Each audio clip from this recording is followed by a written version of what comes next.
ਗੁਰੂ ਨਾਨਕ ਦੇਵ ਜੀ ਮਹਾਰਾਜ ਦੀ ਨੌਵੀਂ ਜੋਤ ਗੁਰੂ ਤੇਗ ਬਹਾਦਰ ਸਾਹਿਬ ਜੀ ਮਹਾਰਾਜ ਆਪ ਗੁਰੂ ਹਰਗੋਬਿੰਦ ਸਾਹਿਬ ਜੀ ਮਹਾਰਾਜ ਦੇ ਸਾਹਿਬਜ਼ਾਦੇ ਸਨ ਔਰ ਸ੍ਰੀ ਗੁਰੂ ਹਰਕ੍ਰਿਸ਼ਨ ਜੀ ਮਹਾਰਾਜ ਦੇ ਦਾਦਾ ਜੀ। ਗੁਰੂ ਹਰਕ੍ਰਿਸ਼ਨ ਜੀ ਮਹਾਰਾਜ ਜਿੱਥੇ ਸ਼ਾਂਤੀ ਸਬਰ ਤੇ ਗਿਆਨ ਜਗਤ ਨੂੰ ਵੰਡਦੇ ਰਹੇ, ਉੱਥੇ ਨਾਵੀਂ ਗੱਦੀ ਦਾ ਜ਼ਿਕਰ ਵੀ ਸਿੱਖ ਜਗਤ ਨੂੰ ਦੇ ਗਏ। ਬਾਬਾ ਬਕਾਲੇ ਬਾਬਾ ਗੁਰਦਿੱਤਾ ਜੀ ਦੇ ਸੁਪੁੱਤਰ ਗੁਰੂ ਹਰਰਾਏ ਸਾਹਿਬ ਜੀ ਤੇ ਗੁਰੂ ਹਰਰਾਏ ਸਾਹਿਬ ਜੀ ਦੇ ਸੁਪੁੱਤਰ ਸ੍ਰੀ ਗੁਰੂ ਹਰਕ੍ਰਿਸ਼ਨ ਜੀ ਮਹਾਰਾਜ ਤੇ ਬਾਬਾ ਗੁਰਦਿੱਤਾ ਜੀ ਗੁਰੂ ਤੇਗ ਬਹਾਦਰ ਸਾਹਿਬ ਜੀ ਮਹਾਰਾਜ ਦੇ ਸੱਕੇ ਭਰਾ ਪੰਜ ਸਾਹਿਬਜ਼ਾਦੇ ਸਨ। ਗੁਰੂ ਹਰਗੋਬਿੰਦ ਸਾਹਿਬ ਜੀ ਮਹਾਰਾਜ ਦੇ ਇਸ ਨਾਤੇ 'ਚ ਗੁਰੂ ਹਰਕ੍ਰਿਸ਼ਨ ਜੀ ਮਹਾਰਾਜ ਦੇ ਗੁਰੂ ਤੇਗ ਬਹਾਦਰ ਸਾਹਿਬ ਜੀ ਮਹਾਰਾਜ ਦਾਦਾ ਜੀ ਨੇ। ਤੋ ਦਾਦੇ ਨੇ ਪੋਤਰੇ ਨੂੰ ਗੱਦੀ ਦਿੱਤੀ ਹੈ ਔਰ ਪੋਤਰੇ ਨੇ ਦਾਦੇ ਨੂੰ ਗੱਦੀ ਦਿੱਤੀ ਹੈ। ਦਰਅਸਲ ਇਹ ਗੱਦੀ ਤੇ ਜੋਤ ਹੈ, ਨਾ ਕਿ ਸ਼ਰੀਰ ਹੈ। ਗੁਰੂ ਨਾਨਕ ਦੀ ਜੋਤ ਘਰ ਬਦਲਦੀ ਰਹੀ, ਪਹਿਲਾ ਘਰ, ਦੂਜਾ ਘਰ, ਤੀਜਾ ਘਰ, ਚੌਥਾ ਘਰ, ਜਿਸ ਨੂੰ ਮਹੱਲਾ ਪਹਿਲਾ, ਮਹੱਲਾ ਦੂਜਾ, ਮਹੱਲਾ ਤੀਜਾ ਕਹੀਏ। ਹੁਣ ਮਹੱਲੇ ਨਾਵੇਂ ਵਿੱਚ ਆਈ।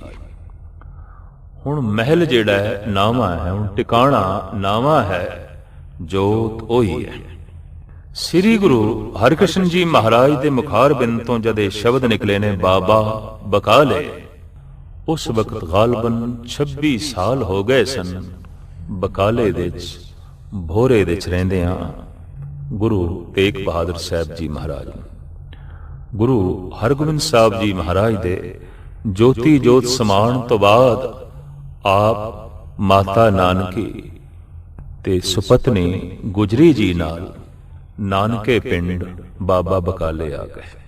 ਪਰ ਆਪ ਦੀ ਰਹਿਣ ਸਹਿਣ ਦੀ ਬਿਰਤੀ ਨਿਆਰੀ, ਭੋਰੇ 'ਚ ਹੀ ਬੈਠੇ ਰਹਿਣਾ।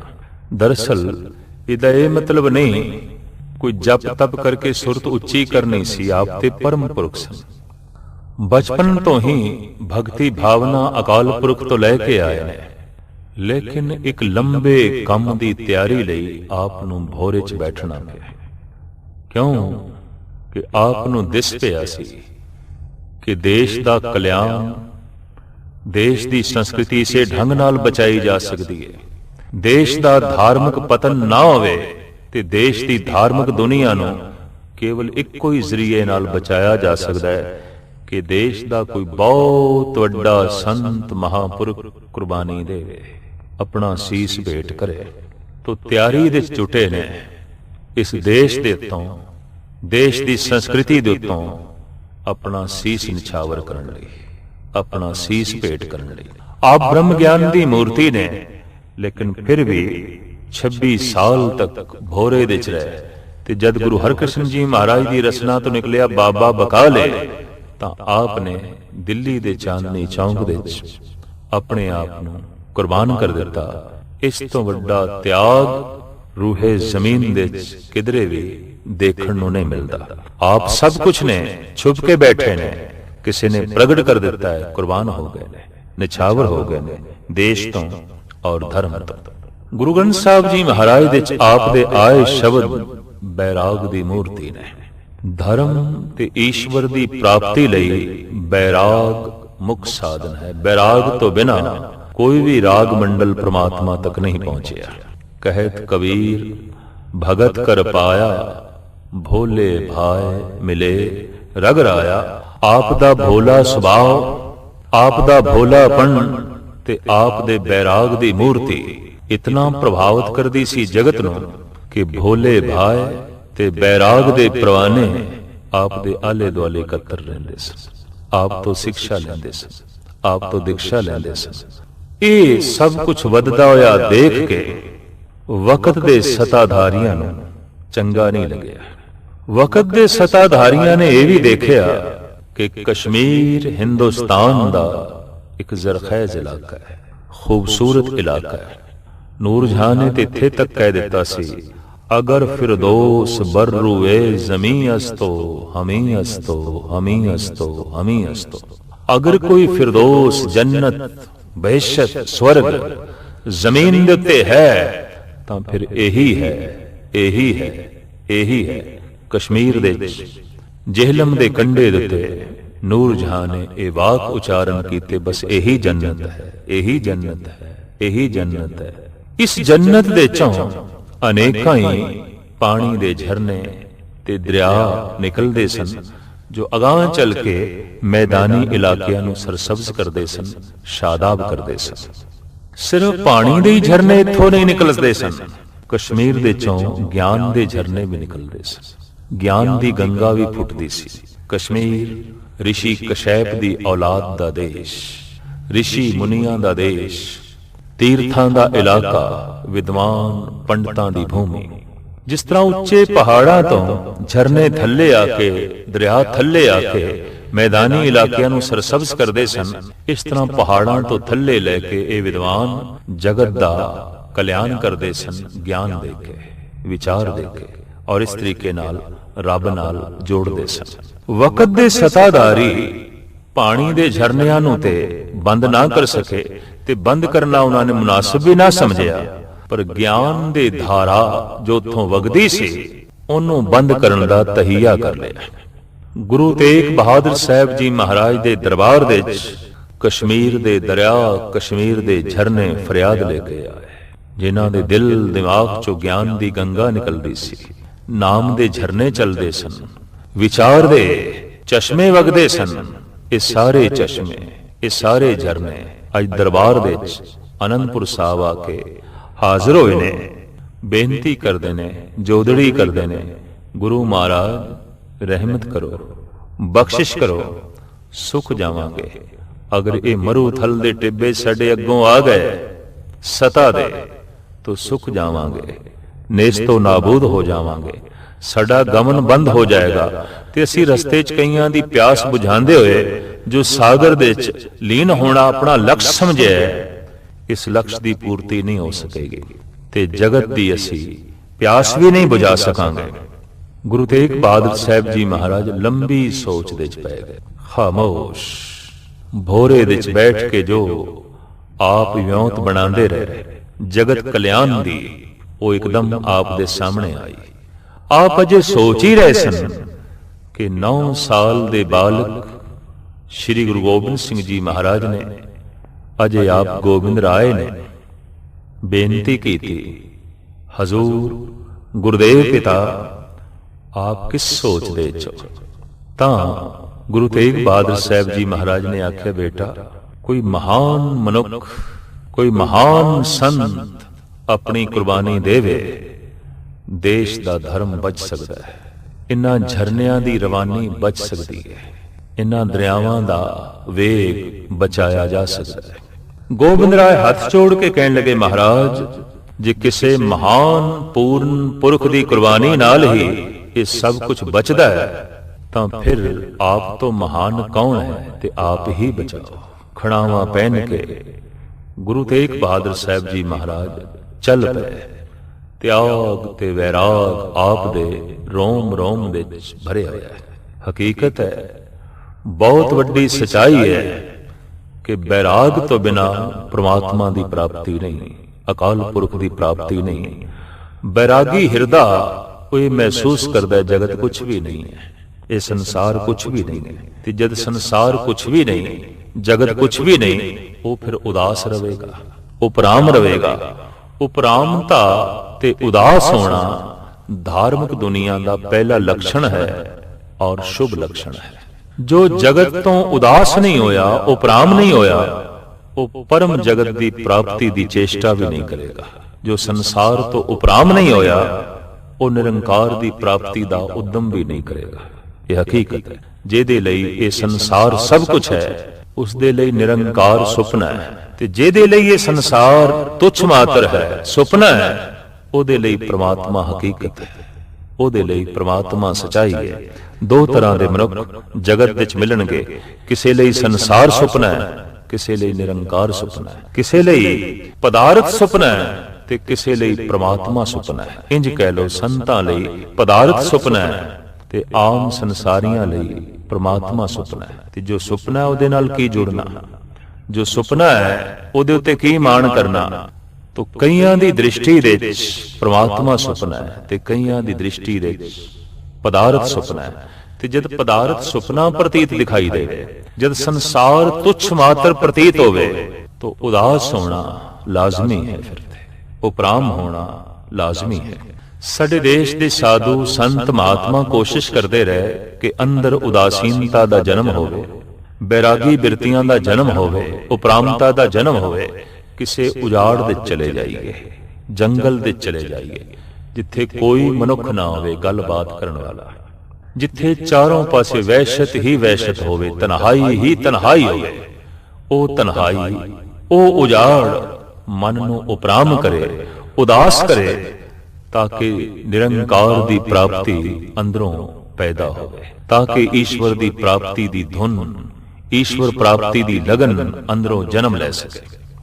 आदि काल तो साडे देश विच इस तरह दे लोग घर बार नूं छड्ड के, बाजार महल माड़ियां नूं छड्ड के, गोशा तन्हाई पहाड़ां दियां कंदरां ते बियाबान जंगलां दे जांदे रहे, महज इस वास्ते कि उदासीन बिरती पैदा होवे, उपराम बिरती अंदर उजागर होवे। गुरु नानक देव जी महाराज दे एक साहिबजादे दा नाम बाबा श्री चंद, जिन्हां ने इस देश दे विच उदासीन परंपरा नूं जन्म दिता और आप दे साधुआं नूं उदासी साधु करके आख्या जांदा है। और ये उदासीन संप्रदा अज भी मौजूद है, जिसने गुरबाणी दा महान प्रचार देश देशांतरां दे विच कीता।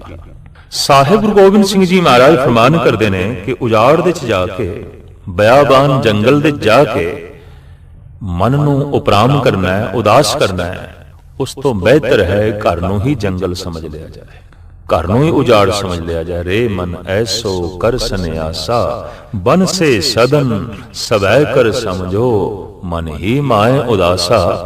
गुरु तेग बहादुर साहब जी महाराज उपराम, उदास ते बैराग दी मूर्ति सन। जगत विच कुछ भी ऐसा नहीं कि आप नूं खिच लवे, आप जगत तो उच्चे जीवदे सन, लेकिन जगत तो बिरतियां उच्चियां हो सकन, आपने जंगल दे जाना मुनासिब नहीं समझे। आप साफ कहते हैं, काहे रे बन खोजन जाई, सर्व निवासी सदा अलेपा, तो ही संग समाई। वो जो व्यापक है, वो जो सर्व व्यापक है, वो जो रोम रोम दे वसिया होया है, वो ते तेरे कोल है, बन दे किथे जाना है।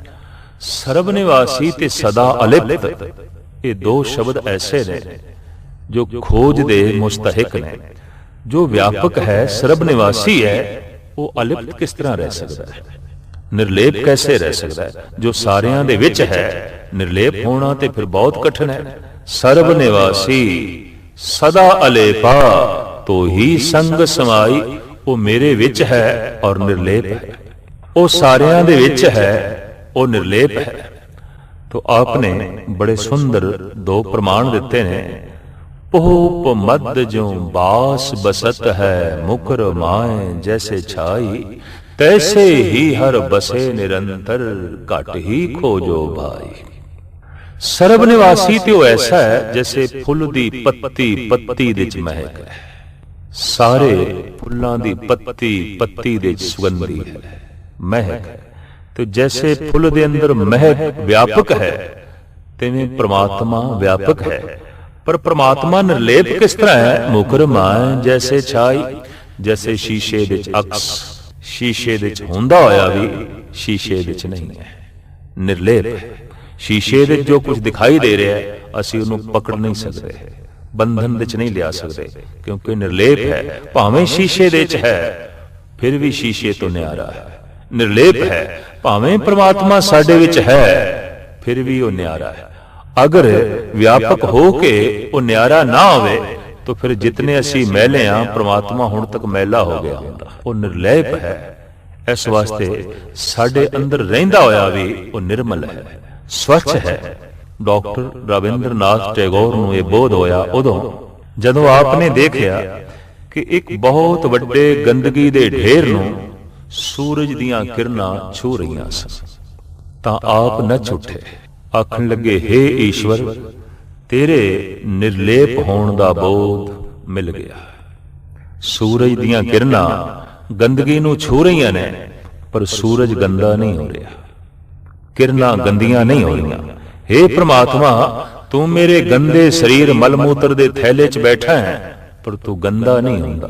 ਤੂੰ ਤੇ ਨਿਰਲੇਪ ਹੈ, ਤੂੰ ਤੇ ਸਵੱਛ ਹੈ, ਤੂੰ ਤੇ ਨਿਰਮਲ ਹੈ। ਤੂੰ ਸਾਹਿਬ ਕਹਿੰਦੇ ਨੇ, ਵਿਆਪਕ ਤੂੰ ਐਸੇ ਹੈ जैसे फुल दी पत्ती पत्ती विच महक है, और निर्लेप तो ऐसा है जैसे शीशे विच अक्स पोप मद जो बास बसत है। मुखर माए जैसे छाई, तैसे ही हर बसे निरंतर, घट ही खोजो पाई।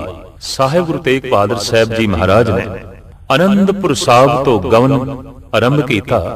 रोहतक, हिसार, हांसी, फिर इत्थों गमन करदे करदे आप पहुंचे ने आगरा, जिस स्थान विच आप काफी समय तक टिके। उस स्थान का नाम है गुरुद्वारा माई था।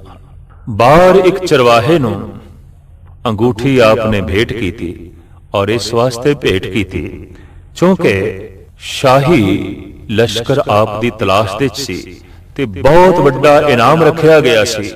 आपने उस चरवाहे नूं कहा, लै तूं अंगूठी भी लै ते मैनू पकड़ाउण दा बहुत वड्डा इनाम भी प्राप्त कर। साहिब गुरु तेग बहादुर साहब जी महाराज नूं गिरफ्तार किया गया, और आद काल तो सताधारियां दी ते सतवादियां दी कदी बनी नहीं। भगतां ते संसारियां जोड़ कदे ना आया, जोड़ जुड़े नहीं। सताधारी ते सतवादियां दे टकराव आद काल तो रहा है। राम ते रावण दा टकराव, कंस ते श्री कृष्ण दा टकराव, बाबर ते गुरु नानक दा टकराव, जहांगीर ते गुरु अर्जन देव जी महाराज दा टकराव, और वक्त दे सताधारी ते गुरु तेग बहादुर साहब जी महाराज दा टकराव। ध्रुव दा अपनी मतरेई मां नाल टकराव, ते प्रहलाद दा हरनाकश नाल टकराव। इस गल दा सबूत है कि सताधारियां ते सतवादियां दी कदी आपस दे च नहीं बनी। ये दो दिशावां ही वख-वख ने। साहिब गुरु तेग बहादुर साहब जी महाराज सच्चाई दे मुजस्मे, सत दी मूर्ति, ते दूसरे पासे केवल सता है। सता दा मतलब है मैं दूसरे नूं जितना है, ते सत दा मतलब है मैं अपने आप नूं जितना है। हैन चाहुंदे ते दोवें ही जितना है, चाहिदा ते दोवां नूं ही कामयाबी है, सफलता जित चाहिए। फर्क सिर्फ इतना है, एक जगत नूं जितना चाहता है, एक अपने आप नूं जितना चाहता है। एक जगत ते हुक्म करना चाहता है, एक अपने आप ते हुक्म करना चाहता है। एक जगत नूं गुलाम करना चाहता है, एक अपने मन नूं गुलाम करना चाहता है, अपने इंद्रियां नूं गुलाम करना चाहता है। लेकिन जो जगत नूं गुलाम करता है, वो किसी हद तक इंद्रियां दा स्वयं गुलाम होता है, वो मन दा स्वयं गुलाम होता है। इस वास्ते सारी दुनिया ते हुक्म करने वाला मनुख अपने मन ते हुक्म करना उस लई औखा हो जाता है। ते गुरु नानक देव जी महाराज कहते ने, जिसदा कहना उसदा मन नहीं मनदा, उहदे इंद्रिय नहीं मनदे, उहदा जगत नूं जित लेना भी फोका है, झूठ है। दरअसल जगत दी जित ते इसते खड़ी है, मन जीते जग जीत। मन दी जित नाल ही जगत दी जित खड़ी है। भावें मनुख बहुत कुछ काबू कर लैंदा है, लेकिन मन नूं काबू करना बहुत वड्डा काम है। ते गुरु तेग बहादुर साहब जी महाराज दे संबंध नाल एक बार दी रचना, मन लो छे बुरियाइयां गुर शब्दी एह मन होड़ी। देखो मनुख ने नथ पा के बैल नूं काबू कीता है, लगाम पा के घोड़े नूं काबू कीता है, अंकुश रख के हाथी नूं काबू कीता है। अजोके युग दे च रेलां मोटरां गड्डियां मनुख दे काबू दे च ने। ये ठीक है कि रेल चलदी ते इक्को ही थां तो है जिथे इंजन है, पर रोकण दा आला ते हर डब्बे च मौजूद है। जिथे खिंची चेन गड्डी रुक गई। जो चल रही है उदा काबू दे च होना बहुत लाजमी है, वरना उस तो सुख नहीं उठाया जा सकता। पर हैरानगी दी गल, हाथी, घोड़े, रिछ, बंदर और शेर, बैल और खोते इते बंदे दे काबू च, लेकिन बंदे दा मन बंदे दे काबू च नहीं है। इत्थों ही गल स्पष्ट हो गई कि मन उही काबू करदा है जो महाबली होंदा है, सूरमा होंदा है, और एक वक दिशा है। एक संसार नूं जितना चाहता है, एक मन नूं जितना चाहता है।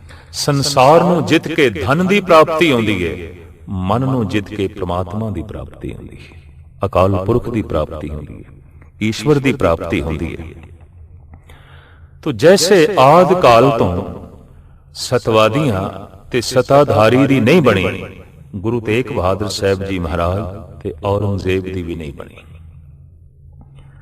हिंदी दे प्रसिद्ध शायर कवि भूषण ने औरंगजेब बारे जो कुछ लिखे है वो ये, हाथ तस्बीह लिए प्रात उठे बंदगी को, आप ही कपट रूप कपट सो जप के, आगरे में जाए दारा चौक में चिनाए लियो, छतर हूं छनायो मानो मरे बूढ़े बप के, कीनो है सगोत घात सो मैं नाही कहूं फेरी, फील पर तुरायो चार चुगल के गप के, भूषण भनत छर छंदी मती मंद महा, सौ चूहे खाए के बिलारी बैठी तप के। हुण तू तस्बीह लेके बैठा, हुण तू 5 वक्त दी नमाज पढ़दा, रोजे रखदा, पर वेख ते सही तू पिता नूं कैद कीता है, बिरावां नूं कतल कीता है, भरजाइयां नूं कैद कीता है, और अगांह चल के इसने अपने पुत्र बहादुर शाह नूं भी कैद कीता। किधरे भरावां दी तरह, प्यो दी तरह ये पुत्र भी वारिस बनन दी कोशिश ना करे। राजनीति ते स्वार्थ ते खड़ी है ते धर्म पर स्वार्थ ते खड़ा है। धर्म दा ते मतलब है दूजियां दे हित लई सोचना, राजनीति दा मतलब है अपने हित लई सोचना। तो स्वार्थी होवेगा तो सतवादी ते सताधारी दा टकराव होया। इस टकराव दे वक्ती तौर ते हमेशा सतवादी हारदे आए ने। संसार दा इतिहास पढ़ के देखो, सत दी मूर्ति राम बन बन दियां ठोकरां खा रहे ने, पर झूठी मंत्रा ते कैकई सिंघासन ते बैठी है, महलां विच बैठी।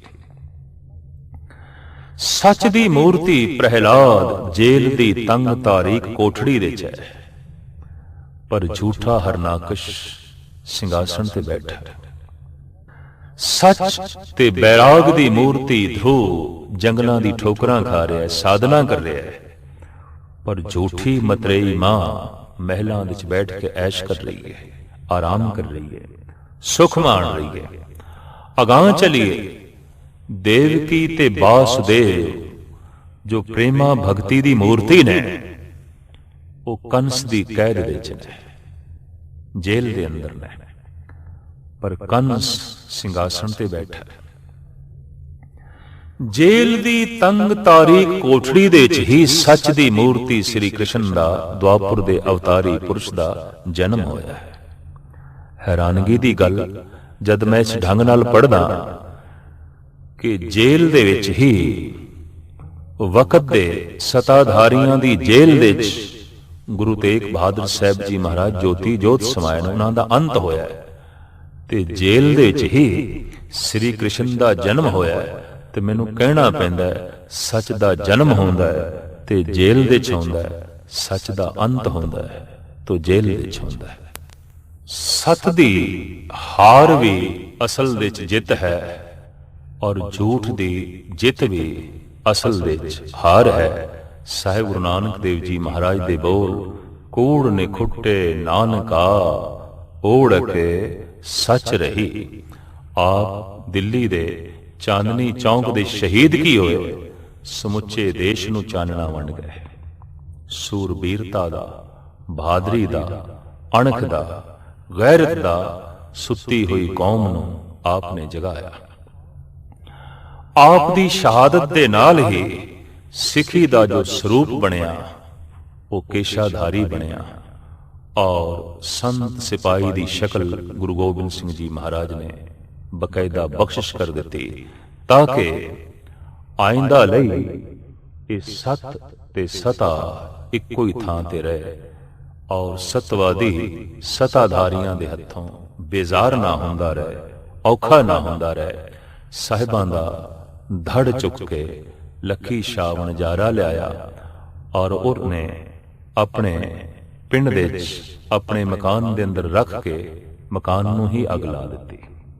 इस ढंग नाल उसने अपना मकान गुरु तेग बहादुर साहब जी महाराज दे धड़ तो निछावर किया। उस थां ते पावन गुरुद्वारा बनिया होया है, गुरुद्वारा रकाबगंज।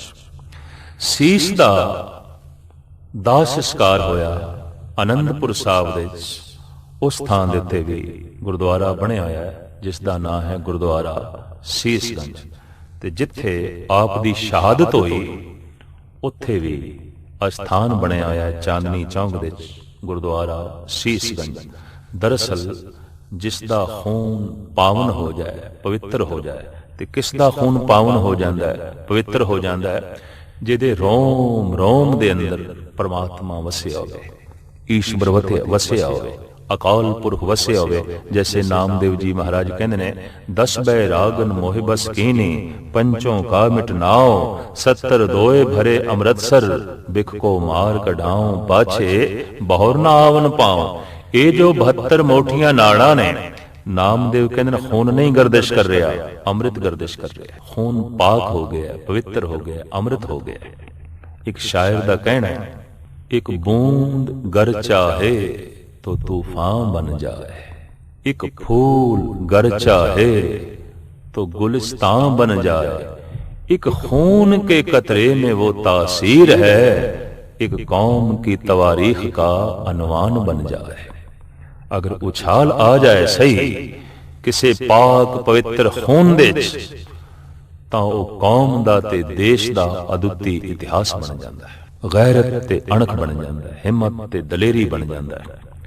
साहिबां दा ये पावन खून जिथे डुलिया, उत्थों दी धरती इतनी पावन हुई है कि लोकी श्रद्धा नाल जद मत्था टेक देन तो रसना तो निकलदा है धन गुरु तेग बहादुर साहब। धन गुरु तेग बहादुर साहब वो स्थान अज तीर्थ है, हर राहगीर नूं अपनी तरफ खिंचदा है, प्रेरदा है, और उत्थे बैठ के मन विच त्याग दी भावना दा जन्म होंदा है, बैराग दीआं भावनावां दा जन्म होंदा है। साहिब गुरु तेग बहादुर साहब जी महाराज दा चिंतन करदिआं आया बैराग तारी हो जाता है, और बैराग तारी होंदिआं ही हर तरह के सुख की प्राप्ति होंदी है। तदी ते वार दे अंदर बकायदा गुरु गोबिंद सिंह जी महाराज ने लिखा है, गुरु तेग बहादुर सिमरिए घर नौनिध आवे धाय। तो नौनिध की है परमात्मा दा नाम, नौनिध अमृत प्रभ का नाम देही में इसका विश्राम। गुरु तेग बहादुर साहब दा चिंतन नाम दा चिंतन करा देंदा है, नाम नाल जोड़ देंदा है, और जगत तो बैरागी बिरतियां दा जन्म उजागर हो जाता है। साहिब गुरु तेग बहादुर साहब जी महाराज तन करके संसार दे लीन होए, आत्मा करके गुरु गोबिंद सिंह जी महाराज दे जा विराजमान होए, और आप दी 10वीं जोत, गुरु नानक दी 10वीं जोत गुरु गोबिंद सिंह जी महाराज होके उजागर होए, और अदुੱਤੀ संदेश ते उपदेश आपने जगत नूं दिता।